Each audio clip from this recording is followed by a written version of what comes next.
Hey folks, and welcome to the Cardboard Cave. We're here to take a look at something kind of special. This is a genuine Marusan Sofubi. I'm sure I've mentioned Marusan in some of the smaller Sofubi figures that I've taken a look at. But this is my first Marusan Sofubi. They have a long and storied history of going out of business, coming back in business, and all that. But bottom line, Marusan is the original Godzilla toy company, at least the way I understand it.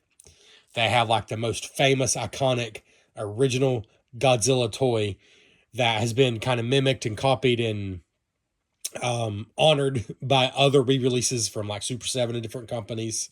Super 7 has a whole line of little reaction figures that are look like the Marusan in different colorways. But anyways, this is a modern, in fact, recent Marusan release. It is one that's still currently available. I got this from Godzilla.com. It is 1974 Godzilla, and now I'm questioning myself. I believe that would be correct. Um, actually, so let me just straight up say I got this because I like the way it looks.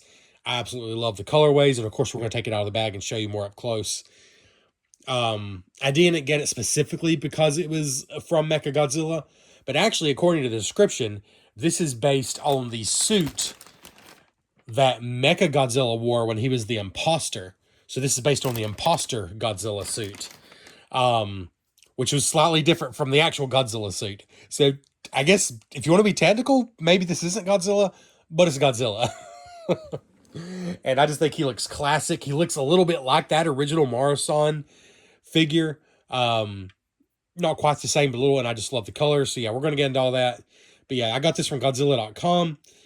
I think this specific one might be specific to them. There's a few different ones available right now. This is the one that spoke to me the most.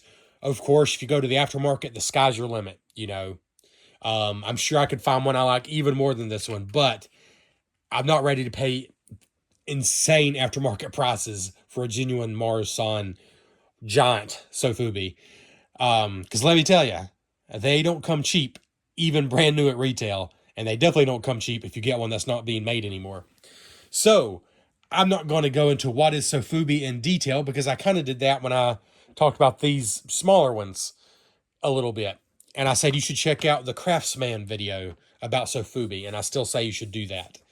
But bottom line, they are toys made usually in small batches. They're very hands-on. The manufacturing process is very hands-on. I've said to me it's almost like pottery making.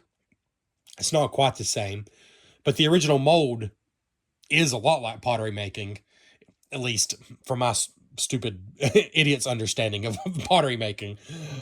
And then, of course, that mold is used and reused, but even then, the creation process is fairly involved to make these figures. And then they are hand painted, usually by one person who works there at the location and who puts their unique touch on it.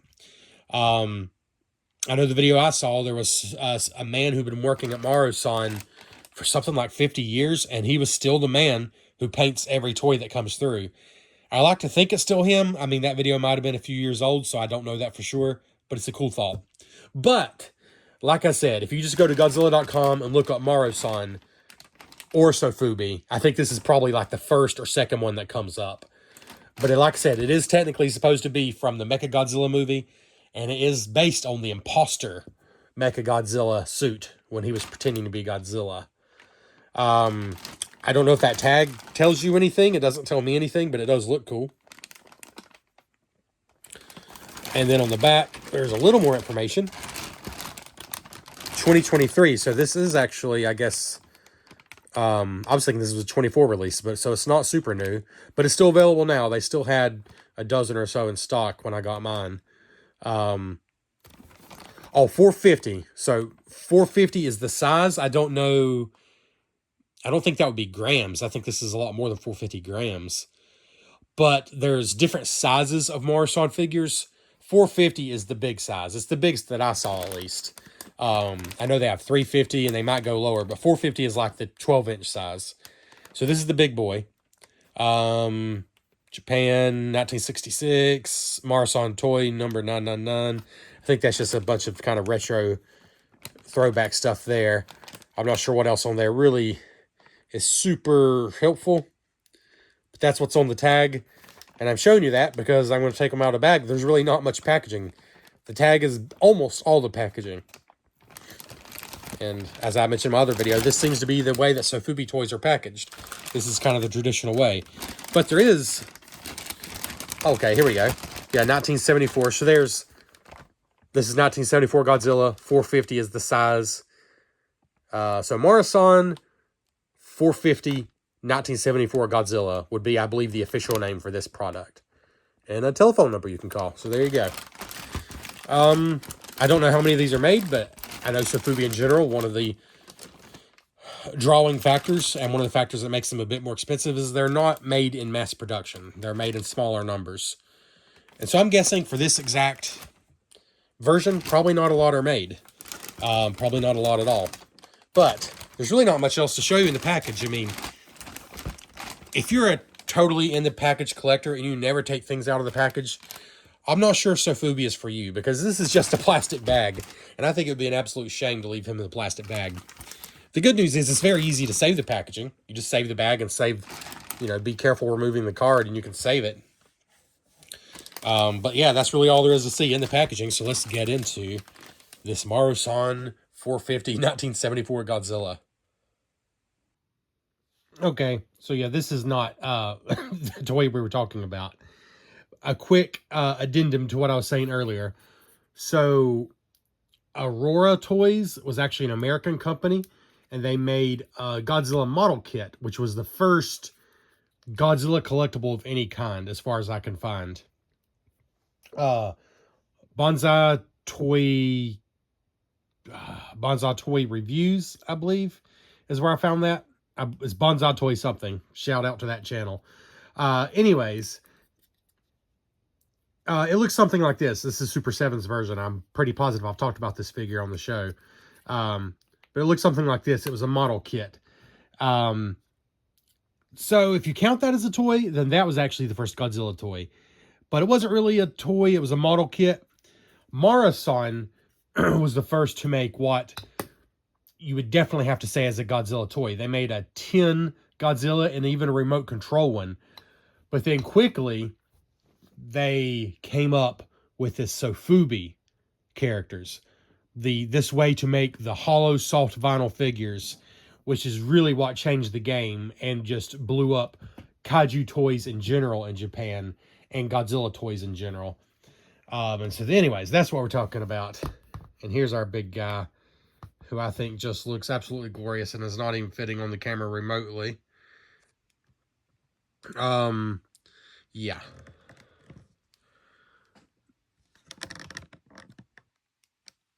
So my first instinct when I took him out of the bag was this is a display piece. I don't think it's like too much to call it an art piece. This is not like any of my other collectibles. This is not even like my Super 7 Ultimate stuff, which is nice. I like it a lot.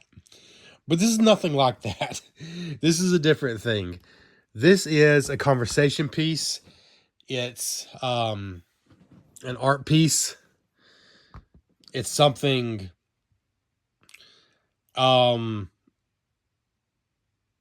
it's something to be looked at in the same way you'd look at a hand-painted porcelain plate or a hand-painted piece of pottery, like I was saying earlier.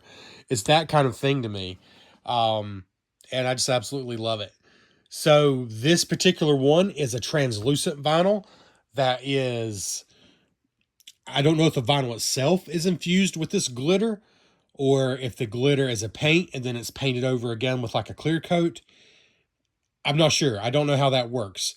I think it might just be a straight up clear translucent plastic and then has a layer of glitter and then a clear layer over that, because thankfully, like, the glitter doesn't just flake off. It's not just only outside, thankfully. But as you can see, it is a translucent figure. I just love these colors. This dark green, maybe with there's definitely some blue in this green, and maybe a little turquoise in with the dark green. I just think dark green and gold go so well together anyways. The light is almost too much on him. Let's put him on the turntable here, and then we'll do some just closer detail look. He's almost too big for the turntable, but he does fit on it. He's probably gonna knock these guys over. Let's move everything out of the way of his huge tail.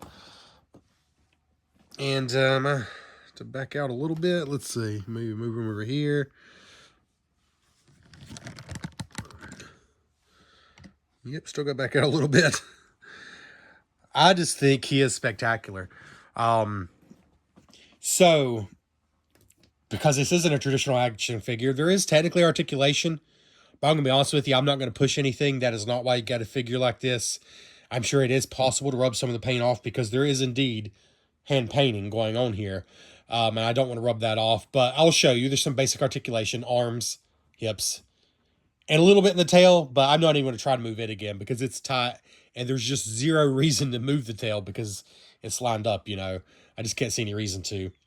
But, so yeah, Marusan pioneered the soft vinyl, which totally changed the game for Godzilla toys in general. They made what I would say, like I was saying, is the first true Godzilla toys, though there was that model kit, actually made in America, like the same year, but before Marusan actually came out with any Godzilla toys. This is very much made in Japan, at the Marusan factory. So if there's any Sofubi that's still made sort of the traditional way, I would say probably this is an example of one. I mean, there's no way to know for sure. I mean, if shortcuts are going to be taken, they can be taken. I mean, the irony is I'm acting like it's some super involved process, and it absolutely is compared to mass manufactured toys the way they're generally made today. But at the time, in 1966, when the first came out, almost 60 years ago, it didn't look all that different from this guy, a little less glamorous. When the first Marusan Godzilla came out, it was made because it was a cheaper, quicker way to make toys compared to tin toys or wooden toys. It was considered like something that was done like with cheap American baby dolls, or like if a company wanted a mascot character made, just like to use as an advertisement, they would do this process.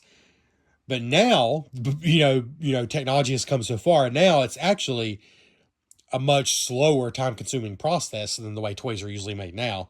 But it is very much a hollow PVC figure, with just really awesome hand painting that, you know what it reminds me of? In the mall, in certain large malls here in North Carolina at least, and I'm sure everywhere, you would sometimes find, I mean, gosh, there's such junky stuff at these little kiosks now, but sometimes there would be like hand painted, and I think they were usually from China, but hand painted like vases. I feel silly saying that. I'm from the South. We say vases. But anyways, just hand painted things that you had flowers and birds and things on them, and it wasn't like the finest detail. It was clearly done by someone in a hurry. Like, I don't know how to put this. Not in a hurry, but it was done to sell. They probably made 20, 30 of them. So they weren't all perfect. Some were a little different than others. And I mean this in a very complimentary way. It may not sound like it, but that's what this reminds me of. It's not painted like in the way that like a traditional action figure would be. It's, I believe, by someone with like a spray gun, choosing different colors, doing the nails, doing the gold accents, the feet, just spraying across there, then doing a big old spray down the back, and then some black. Like you can, sorry, I bumped the camera. Like you can almost just see it, like almost like from an auto body shop. If you ever watch somebody, use a spray gun on a car. Then they obviously go back with a brush and do the eyes and things. That can't be done with a spray gun. But it's just I don't know. It's nostalgic to me. It's it's just unique. But then, besides all the gold accents, this green glittery paint or plastic, or I still don't know for sure if this glitter was actually somehow molded into the plastic. I don't know if that's something they can do or if that would ruin the plastic. I don't know how that works.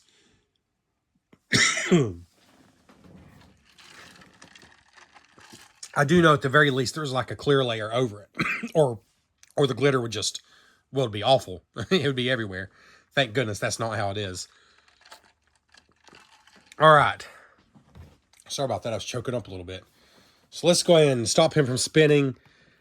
I'll show you some basic articulation, and then I'm just going to get the camera and do some more close-ups. And that's really about all there is to say about him. So like the arms do move up and down, and I'm sure you could probably get it to go, I mean, if you forced it, you could probably get it to go 360. I mean, I think it's a pretty simple thing, there's not a lot to stop you, but I'm not going to do that. And the same thing with hips. I think you could probably go about as far as you want to push them, but I'm just showing you they do move. I just see no reason to. Like, he would probably stand on one foot, actually, if you wanted to put him in a stepping motion because he's got the tail. I don't know. I don't know if he would or not. But this is how I want him. I mean, I'm glad they articulate, but at the same time, I think that's just sort of part of the process, to make it in several different pieces. So I think the articulation is almost more a side effect of how they're made than something that's really meant to be super articulate. But obviously they are meant to articulate. So if you do want more of a hand, fist raised position, you can certainly do it. Like, I don't think you have to be scared of that. It's just a very simple articulation. Actually, I kind of like it like that. So yeah, don't be scared of it. I'm talking to myself a little bit here. It's just it's a new thing to me. I've never had a huge Sofubi figure like this. But I suppose there's no reason not to articulate it like you would any other figure. Like I said, the arms certainly seem to have no trouble going up. Yeah, like I said, the hips, I believe, will go all the way out, but I'm not going to. The tail is very tight. I do believe it's meant to articulate. Like, it's clearly manufactured as a separate part, but I do believe it's meant to articulate, but I'm not going to push it anymore. You're welcome to if you get one yourself. But, oh, and by the way, here's the card. Comes off pretty nicely. I just used a pair of scissors and pried up the staples. Not much packaging to speak of. A plastic bag. And that. But let's take a little closer look here.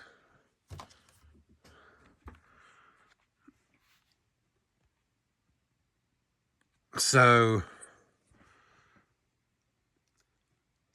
the eyes clearly were done with a paintbrush. Like, that's not going to be done with a spray gun. But they're not like super detailed. Like, that isn't what this is. It's just an entirely different look. But, the teeth obviously did have to be individually painted. That is not something that is part of the plastic. Because like I said, I'm pretty convinced this was entirely translucent plastic to begin with. Got gold nails. There's actually some black like there on the arms.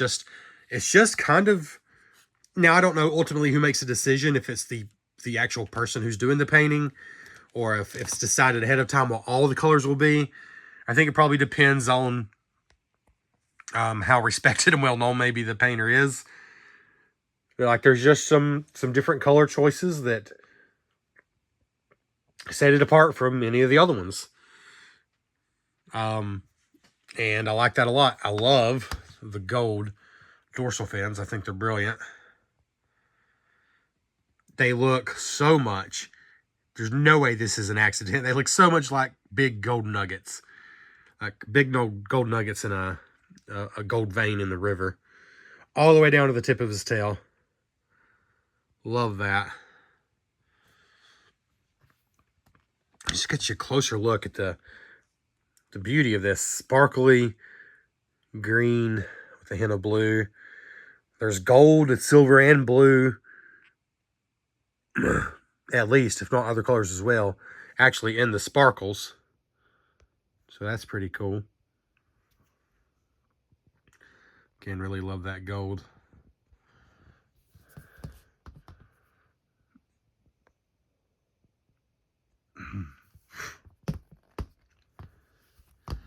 Show you again the translucence.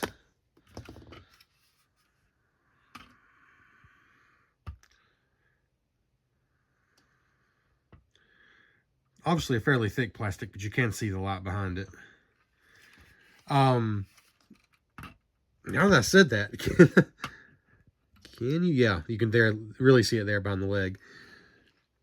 I was going to show a quick comparison. This are the CCP mid-size figures that I just did a video on very recently. So that's what they call the CCP mid-size. So this Marusan 450, excuse me, is almost 3 times as tall as these CCP mid-size. And just huge, big, way bigger in every dimension. Way bigger. Well, like we had this. This is actually a Super 7 reaction figure with a base. Just to show you the size difference there. As far as Sofubi, I've only got these two. And then the Godzilla UFO I keep bringing out from Mondo. So you can see he towers over him as well. Of course, a different thing. This Godzilla is sitting in the UFO. By the way, this is not about this figure, but I just did a blacklight test on this figure. I was just curious. I didn't know if blacklight would do anything with this. It really doesn't. It doesn't do anything particular in the blacklight, but this figure is brilliant in a blacklight. I wish I had realized that before I did that review. It looks great with the blacklight. So there's a pro tip if you happen to have that figure. It's just the hot pink color, I guess, that really does it. Here is a Super 7 Ultimates Godzilla -1 Godzilla that I tend to put in every Godzilla video. And you can see this is a huge Sofubi figure. It kind of towers over that one as well. I should have shown you the measurement before I took the camera off the stand, but I did just do it, and it is a full 12 inches. See if I can do this with one hand.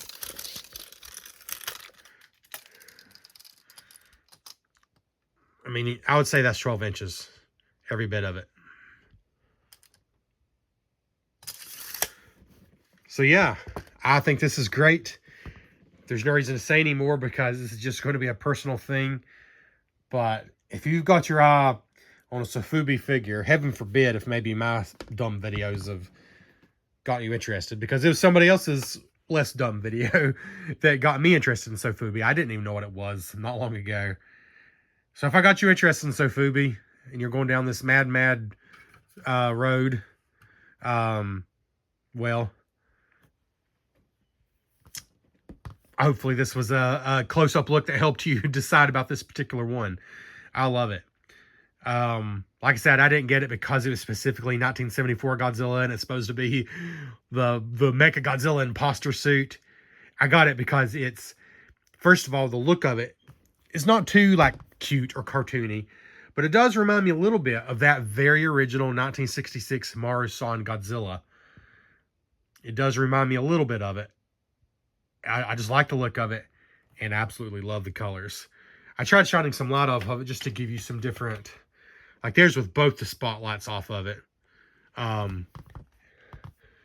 can tell you the camera doesn't do it complete justice. It is just so pretty in person. But I think that's the best I can show with what I have going on here. So there we go. That is the Marusan 450 Godzilla 1974 from Godzilla.com. I love it. I mean, obviously, and I better, frankly, for what they cost. I sold some old Lego sets just to pay for this thing, which is just crazy to some people, I'm sure, because this is just a display piece. There's really nothing else to be done with this. It's not even like a detailed action figure you can make dioramas with. It's, to me, again, closer to that porcelain plate or that piece of pottery or just that piece of art that you have hanging up. That's more what this is to me. That being said, I don't know if my wife will want me to put this on the mantle anytime soon. She may not agree, but to me, this is an art piece. And I'm trying to find a light that captures its beauty, but it's just not going to happen here with this lighting on this camera. So they don't have to be good enough. Thank you so much for checking out the Cardboard Cave. If you enjoyed this, even if you skimmed through it, because I know it was too long, please give it a like and consider following the channel. There's a lot more Godzilla content, and we'll catch you next time. All right, after I put the video together, I realized there was two things I should have shown you. The first is the stamp on the bottom of the foot. Marusan, Japan. So you know it's official Marusan and it's made in Japan. They famously put the stamp on the foot, at least on one side of all their figures. And I believe that just says Toho Company Limited. Actually, I'm having a hard time reading it with this glitter. Yeah, trademark and Toho Company Limited. And Marusan, Japan. And the other thing I wanted to try to show you is how absolutely brilliant, stunning this figure looks outside. Unfortunately, the camera doesn't quite seem to be able to capture it. I think it actually overwhelms the camera. But the sun just shines brilliantly. It takes on a whole new look. It looks like colored glass. I mean, it's just stunning. I just don't think there's any way I'm going to be able to capture it with this camera. I mean, you'll have to take my word for it. However it looks on this camera, it's just so much better in person. I think it's just too bright, too much for the camera to handle, I suppose. But yeah, it's absolutely beautiful out here. This really is the end of the video. Thank you so much for checking out this and for indulging me in what is definitely one of my favorite collectibles I've ever gotten, period. Thanks so much for checking out the Cardboard Cave.